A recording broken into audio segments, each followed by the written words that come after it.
Good morning.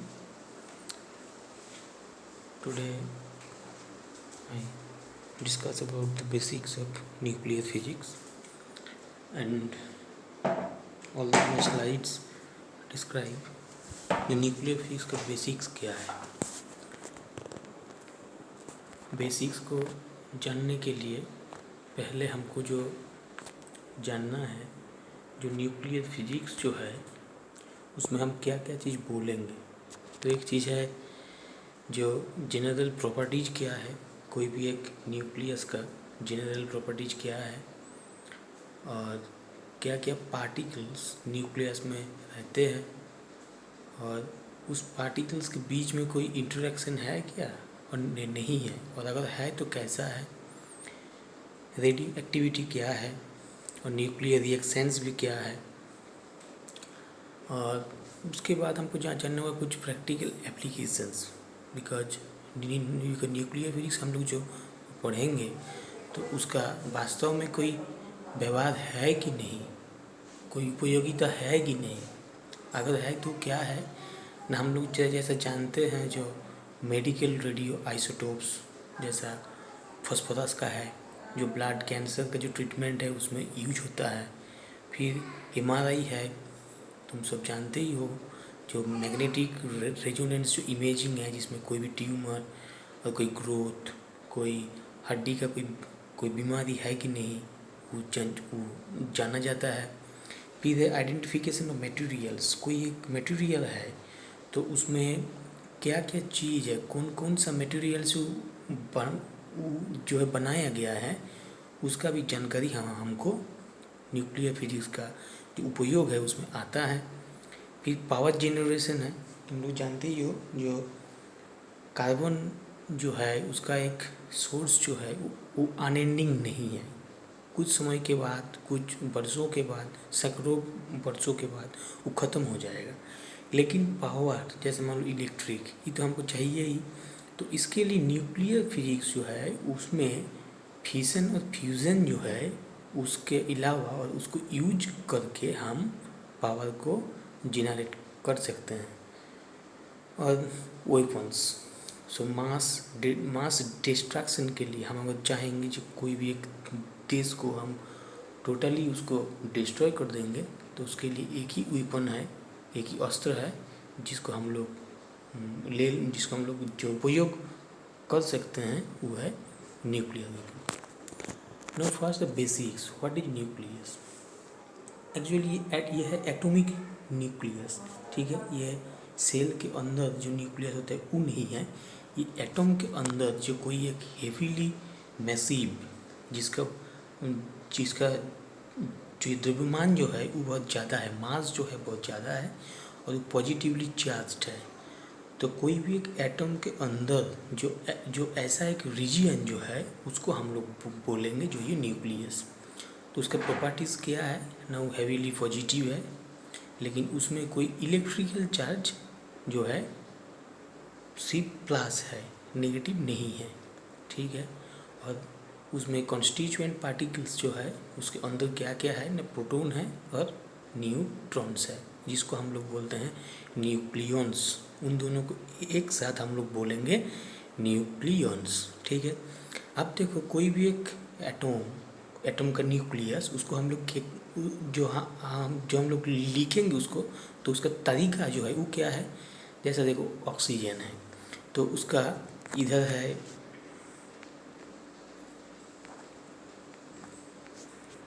जैसे मान लो oxygen है तो उसका देखो बाएं साइड में जो है एक 16 है, फिर एक 8 है, ठीक है। तो 16 जो है वो होता है number of total number of nucleons, means neutron plus protons, ठीक है।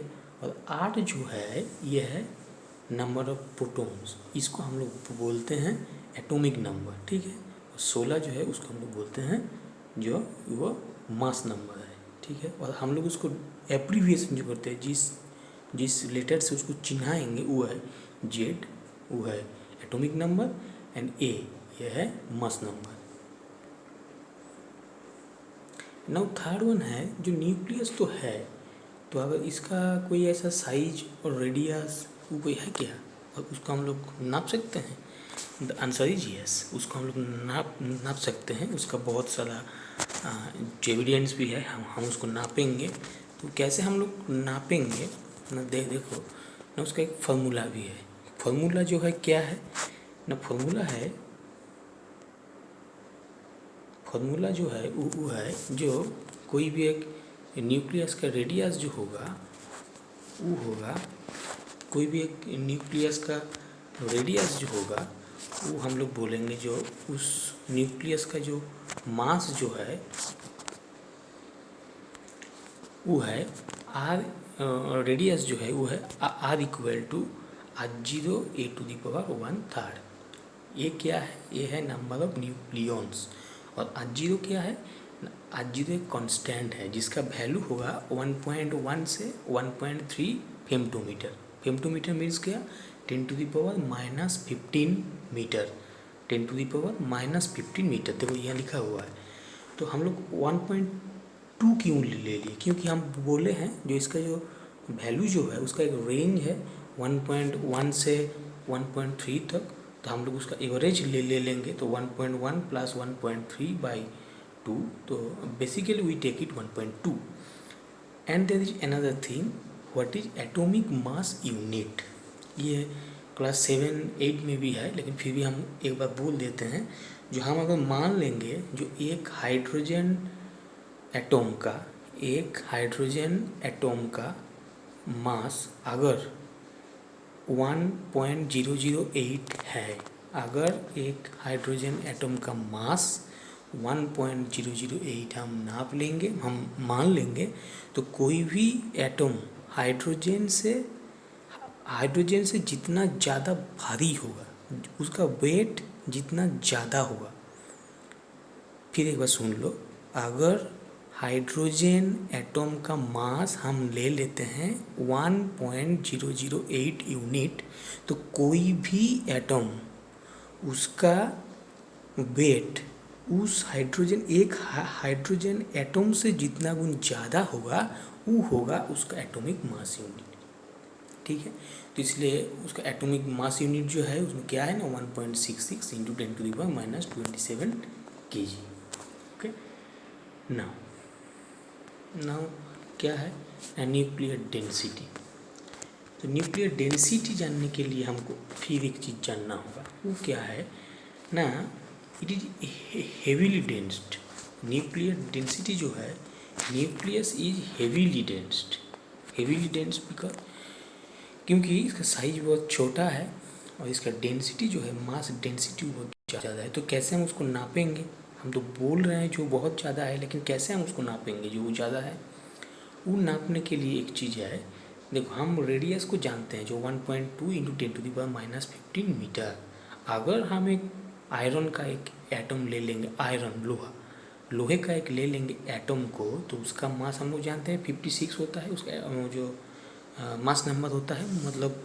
तो उसका मास जो होगा वो क्या होगा ना, 56 × 1.66 × 10⁻⁻27 kg। उसका रेडियस हम जानते ही हैं जो 1.2 × 10⁻⁻15 मीटर। उसके साथ जो है 56 × 1/3 because R equal to H0 A⁻⁴, which I have shown already in the previous slide. Now nucleus जो है एक स्फेयर है, सो उसका वॉल्यूम जो होगा 4/3 πr³ होगा। तो हम उसको डाल लेंगे और हम रो इक्वल टू दे देंगे जो m/v डेंसिटी घनत्व equal to mass by volume, then we can get 2.3 × 10⁻17 kg/m³। मान लो 1 मीटर इतना वॉल्यूम का एक अगर बॉक्स लेंगे और उसका मास है 2 × 10⁻17 kg, मतलब 10⁻14 क्विंटल। Okay, so it's very heavy. So जो मास डेंसिटी जो है न्यूक्लियस को बहुत ज़्यादा है और इन ऑर्डर ऑफ 17 का है, 10⁻17 का क्रॉम का है। नाउ न्यूक्लियर बाइंडिंग एनर्जी क्या है? सीधा सवाल है, जो बाइंडिंग एनर्जी जो है, जो न्यूक्लियस के अंदर में जो प्रोटॉन्स और न्यूट्रॉन्स है, उसको न्यूक्लियस के अंदर में रखता है। क्योंकि देखो प्रोटॉन्स भी पॉजिटिव है, तो एक प्रोटॉन अगर और एक प्रोटॉन के सामने आएगा तो उसके बीच में एक रिपल्सन आएगा, और उस रिपल्सन के वजह से उसको न्यूक्लियस के अंदर में रहना ही मुश्किल है, वो रह नहीं पाएगा। लेकिन फिर भी वो न्यूक्लियस के अंदर है। तो है क्यों? उसमें बहुत सारी चीज़ें, उसका बहुत सारा इंटरेक्शन है, ये है वो है। लेकिन एक चीज़ है जो बाइंडिंग एनर्जी, जो एक फोर्स है न्यूक्लियस के अंदर, जितना न्यूक्लियस है उसको बांध के रखता है।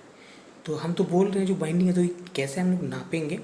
सो it is the minimum amount of energy.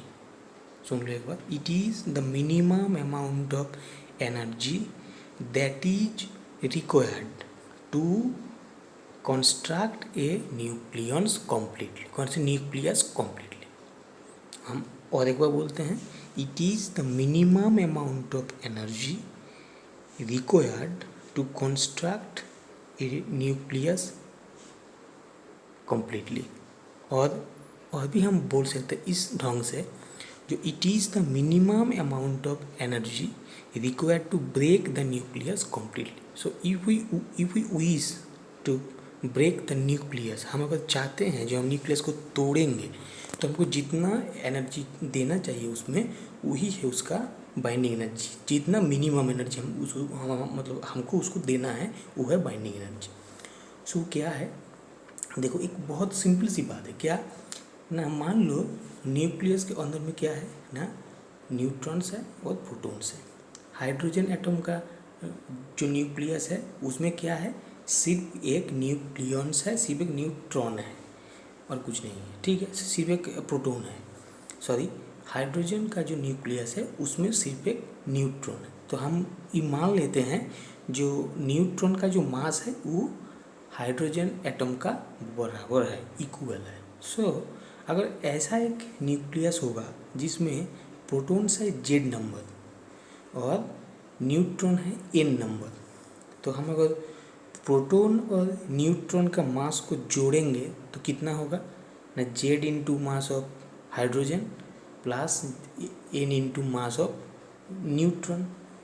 ठीक है, अब क्या हुआ, हम उतना ही न्यूट्रॉन और प्रोटॉन्स लेके जो न्यूक्लियस बना है उसका भी वेट हम अगर नाप लेंगे या नापेंगे तो हमको मिलेगा ये MaZ। ठीक है, तो हमको मिलेगा MaZ। देखो, तो ये है न्यूक्लियस का मास, और ये है न्यूक्लियस के अंदर जितना न्यूट्रॉन्स है उसका मास, और ये है न्यूक्लियस के अंदर जितना न्यूट्रॉन है जो उसका मास, और ये है प्रोटॉन का मास। तो अगर हमको क्या होना चाहिए, न्यूक्लियस के अंदर जितना पार्टिकल्स है उसका मास का जो टोटल है वो इसके साथ इक्वल होना चाहिए। मतलब ये और ये इक्वल होना चाहिए, क्योंकि एक बैग के अंदर अगर 4 गो लाल बॉल है और 2 गो काला बॉल है, तो उस 6 बॉल का जितना वेट होगा उस बैग का भी वेट उतना ही होना चाहिए। लेकिन फिर भी इसमें कम हो जाता है। न्यूक्लियस का केस में जो होता है, न्यूक्लियस का मास कम हो जाता है। तो इसको हम लोग बोल देते हैं जो ये डिफेक्ट है, ये मास डिफेक्ट है।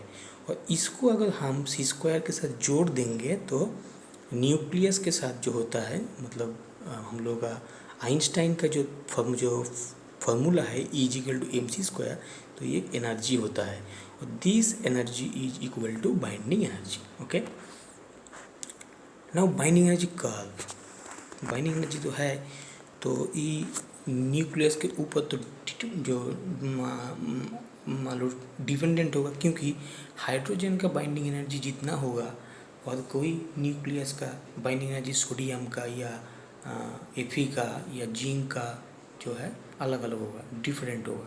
तो डिफरेंट होगा तो उसका एक कर्व होगा।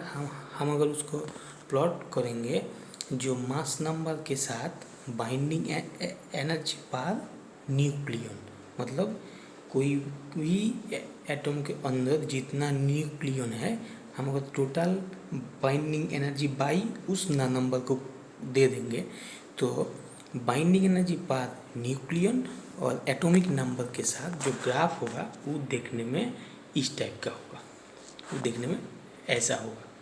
ठीक है, तब इसके साथ हम क्या जान लेते हैं इस ग्राफ से। नहीं, इस ग्राफ से कोई चीज़ है, जैसे देखो एक चीज़ देखो पहले है जो देखो, इसमें सबसे कम बाइंडिंग जो एनर्जी है वो है हाइड्रोजन का बाइंडिंग एनर्जी पर न्यूक्लियन सबसे कम है। उसके बाद फिर हम जब जाएंगे लिथियम में ज़्यादा है, उसके बाद फिर बोरोन में जो उससे भी ज़्यादा है। मतलब एटम का साइज जब बढ़ रहा है, न्यूक्लियस के अंदर न्यूक्लियंस का नंबर जब बढ़ रहा है तो उसके हिसाब से उसका बाइंडिंग एनर्जी पर न्यूक्लियन भी जो है बढ़ रहा है। तो फिर क्या होगा, फिर देखो इसमें मैक्सिमम है, ठीक है, 60 के आसपास। मतलब मास नंबर जब 60 होगा तो उस न्यूक्लियस के लिए बाइंडिंग एनर्जी सबसे ज़्यादा होगा। ठीक है, लेकिन देखो फिर उसके बाद थोड़ा सा कम हो रहा है और धीरे धीरे ये जो रेडियम जो सीरीज जो है उसके पास आके ये फिर 7 पॉइंट समथिंग में आके ये जो है हो गया। तो ऐसा क्यों? तो इसका कारण तो है, लेकिन पहले जान लो जो ये ऐसा होता है। ठीक है,